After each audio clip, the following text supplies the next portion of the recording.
দেখতে দেখতে কুরবানির ঈদ চলেই আসলো। সামনেই কুরবানির ঈদ, আর ঈদের মধ্যে এইরকম মিষ্টি দই থাকবে না, এটা কি করে হয়?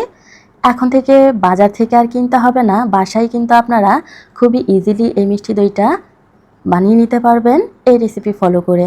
আর কতটা পারফেক্ট হয়েছে নিশ্চয়ই খেয়াল করেছেন। ঈদের মধ্যে মিষ্টি দই কেন লাগে আমাদের, এটা সবাই জানি। ঈদের দিন হোক অথবা ঈদের পরের যে কোনো দিন হোক, হেভি খানার পরে কিন্তু আমাদের একটু মিষ্টি দই খেতে হয়। এতে আমাদের মনে হয় হজম শক্তি বেড়ে যায়, আবার ক্লান্তিও দূর হয়ে যায়। তাই হেভি খানার পরে অবশ্যই একটু মিষ্টি দই খাওয়া উচিত। তাই এটা যদি হয় এরকম ঘরে পাতা দই, তাহলে তো কোনো কথাই নেই। আচ্ছা, রেসিপি শুরু করি। দই বসানোর জন্য আমাদের প্রথম যে ইনগ্রিডিয়েন্টসটা প্রয়োজন সেটা হচ্ছে টক দই। এখানে আপনারা চাইলে কিন্তু মিষ্টি দই ইউজ করতে পারেন। 1 কাপ পরিমাণ নিয়ে নিলাম। আচ্ছা, আমার দইটা কিন্তু খুব বেশি ভালো পড়ে নাই, এটা অনেকটাই লিকুইডে আছে, এটার মধ্যে পানি অনেক বেশি। তাই আপনারা ভালো ব্র্যান্ডের দই ইউজ করার চেষ্টা করবেন, এতে করে পারফেক্টলি দইটা খুব সহজেই জমে যাবে। মনে রাখবেন, দই বীজ যত ভালো হবে দই কিন্তু তত পারফেক্টলি জমে।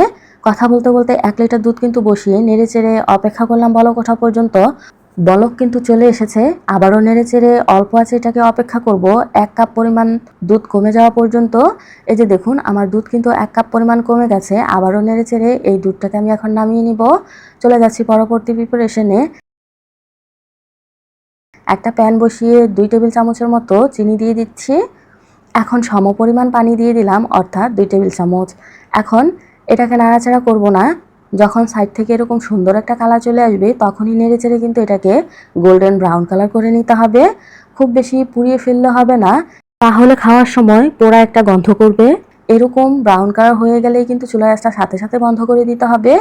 এখন আবারও কিন্তু আমি দুধটাকে বসিয়ে দিলাম আর ক্যারামেলটা ঢেলে দিচ্ছি। এ পর্যায়ে চুলার আঁচ কিন্তু বন্ধ আছে। ক্যারামেলটা দেওয়া হয়ে গেলে কিছুক্ষণ নেড়ে চেড়ে আমি আবারও চুলার আঁচটা ধরিয়ে দিব আর অপেক্ষা করব বলক ওঠা পর্যন্ত। এরই ফাঁকে কিন্তু আমি একটু চিনি দিয়ে দিব। এখানে আধা কাপ পরিমাণ চিনি দিয়েছি, আপনারা আপনাদের টেস্ট অনুযায়ী অ্যাড করে দিবেন। ভালো করে নেড়ে চেড়ে অপেক্ষা করছি বলক ওঠা পর্যন্ত। একটা বলক উঠে গেলেই কিন্তু চুলার আঁচটা সাথে সাথেই বন্ধ করে দিতে হবে। খুব বেশি জাল করে ঘন করে ফেলা যাবে না। এই যে দেখুন, সব কিছুই কিন্তু গলে গেছে, আর কোনো কিছুই অবশিষ্ট নেই। এখন আমি চুলার আঁচ বন্ধ করে এটাকে এভাবে রেখে দিব কুসুম গরম হওয়া পর্যন্ত। আচ্ছা, এরই ফাঁকেই কিন্তু আমার দইয়ের পানিটা পড়ে গেছে। এরপরও দেখুন কতটা লিকুইডই আছে, মনে হচ্ছে না এটার মধ্যে পানি এখনও রয়ে গেছে। আমার দই বীজটা ভালো পড়ে নাই। আমি বারবার বলছি আপনারা ভালো দই বীজ নেবেন। এখন ভালো করে একটা মিক্সিং বোলের মধ্যে আমি এটাকে ফেটিয়ে নিচ্ছি। অবশ্যই এভাবে ফেটিয়ে নেবেন, এতে করে দইটা কিন্তু খুব সুন্দরভাবে হয়। আচ্ছা, এখন দেখুন এরকম মাটির পাত্র আমি নিয়ে নিলাম আর একটু দই বীজ লাগিয়ে নিচ্ছি। এতে করে কিন্তু পারফেক্টলি দইটা খুব সহজেই জমে যাবে। আপনারা চাইলে এরকম মাটির পাত্র না নিলে স্টিলের পাত্র অথবা প্লাস্টিকও নিতে পারেন। যে কোনো পাত্রের মধ্যেই দইটা ইজিলি জমে যাবে। এখন আবারও দইটাকে কিছুটা নাড়া দিয়ে আমি কিছুটা দুধ দিয়ে দিচ্ছি। ভালো করে মিশিয়ে নিতে হবে। অবশ্যই এভাবে মিশিয়ে নেবেন ধৈর্য সহকারে। এই যে দেখুন, খুবই স্মুথভাবে মেখে নেওয়া হয়ে গেছে। এভাবেই কিন্তু দই বীজটাকে আপনাদের দুধটাকে মিশিয়ে নিতে হবে। সরাসরি দই যদি দুধের মধ্যে দেন তাহলে মিশাতে কষ্ট হবে, আবার কিন্তু দইটা ফেটে যাওয়ারও সম্ভাবনা থাকে।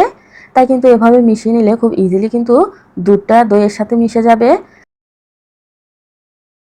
মেশানো হয়ে গেলে এখন সরাসরি দুধের মধ্যে ঢেলে দিব। একেবারেই ঢেলে দিবেন না, একটু একটু করে দিবেন আর নাড়াচাড়া করে কিন্তু খুব সুন্দর করে মিশিয়ে নেবেন। অনেকক্ষণ যাবত নাড়াচাড়া করলে এরকম উপরে ফেনার সৃষ্টি হবে আর দেখতেও কিন্তু দইটা খুবই ভালো লাগবে। এখন আমি কিছু কিছু করে পাত্রের মধ্যে ঢেলে দিচ্ছি, আপনারা আপনাদের সুবিধা অনুযায়ী যেভাবে ইচ্ছে ঢেলে নিতে পারেন। আমি কিন্তু এই দইটা রাতের দিকে বসাচ্ছি। সব সময় দই বানালে খেয়াল রাখবেন রাতের দিকে বানানোর চেষ্টা করবেন, এতে করে রেস্ট অনেকক্ষণ যাবত পায় আর দইটাও কিন্তু পারফেক্টলি জমতে পারে। আর এগুলাকে একটু ভরাট করে নিচ্ছি। মাশাআল্লাহ, এখনই কতটা মায়াবী লাগতেছে না? চলেন কুকিং প্রসেসে চলে যাই। প্রথমেই বড় একটা হাঁড়ির মধ্যে আমি পুরাতন একটা কম্বল দিয়ে দিয়েছি, কারণ আমার ভয় ছিল যদি কম্বল পুড়ে যায়, এ কারণে নতুন কম্বল দেই নাই। এখন ঢাকনা দিয়ে ঢেকে 10 মিনিট এটাকে অল্প আঁচে প্রিহিট করে নিব। 10 মিনিট পর কিন্তু চুলা আঁচটা বন্ধ করে এখন এভাবেই দইয়ের পাত্রগুলো আমি বসানোর চেষ্টা করেছি, কিন্তু আমার কেন জানি মনে হয়েছে এগুলা পড়ে যাবে, থাকবে না। তাই ভিতরে কিন্তু আমি একটা স্টিলের প্লেট দিয়ে দিয়েছি যাতে করে ইজিলি এগুলা বসে যায়। এই যে দেখুন, যেই ভাবনা সেই কাজ। বসানোর পর কিন্তু আর এগুলা নড়াচড়া করতেছে না। বসানোর পর উপর দিয়ে আবারও একটা স্টিলের প্লেট দিয়ে দিচ্ছি। আপনারা চাইলে ঢাকনা ইউজ করতে পারেন, তবে আমি এ পর্যায়ে এসে ঢাকনা ইউজ করতেছি, এতে করে আর নড়াচড়া করবে না। উপর দিয়ে ভারী কিছু দিয়ে দিবেন যাতে করে ভিতরে আর্দ্রতা বজায় থাকে। দুঃখের কথা কি বলবো আপুরা, এমনিতেই দই বীজ ভালো করে নাই, তার উপরে অন্যদিন বৃষ্টি হয় না।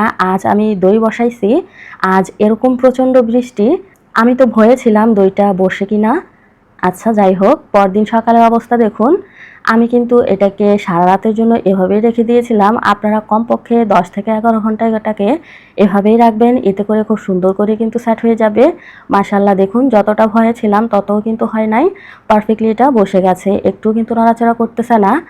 এখন এগুলাকে আমি নামিয়ে নর্মাল ফ্রিজে রেখে দিব 2 থেকে 3 ঘন্টার জন্য।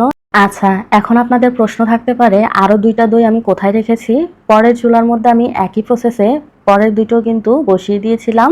এই যে দেখুন, ফ্রিজের মধ্যে 2-3 ঘন্টা রাখার কারণে খুব সুন্দর করেই কিন্তু সেট হয়ে গেছে।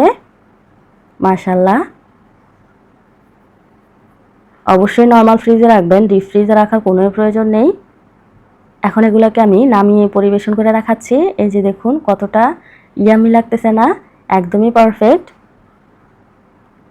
একটু কাছ থেকে দেখাচ্ছি। এই যে দেখুন, আমি কিন্তু ফ্রিজ থেকে নামিয়ে সাথে সাথেই আপনাদেরকে দেখাচ্ছি না, 20 মিনিটের জন্য এগুলাকে এভাবেই রেখে দিয়েছিলাম, তারপর কিন্তু আমি ভিডিও করতেছি।